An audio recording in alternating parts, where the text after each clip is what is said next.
Hey guys, this is Kai from SiteSurv. So today we're going to show how to set up an auto level onto a tripod. Alright, so today we're going to use the Sokia B40. As you can see right here. So we already have our Sokia tripod set up. It's an aluminum tripod. So you put the auto level on top. You get the screw in the middle, put it in.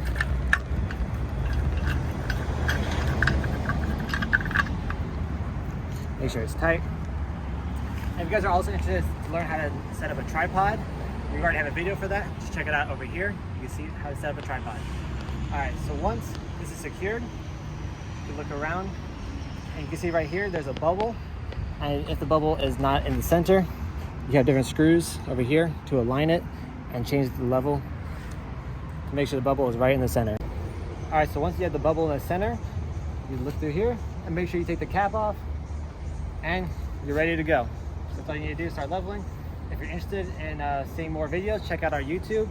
And if you're interested in buying the Sokia B40 or the aluminum tripod or any of our other items, make sure to check us out at SiteSurvUSA.com or our Dania location or Miami location. And we'll see you guys in the next video.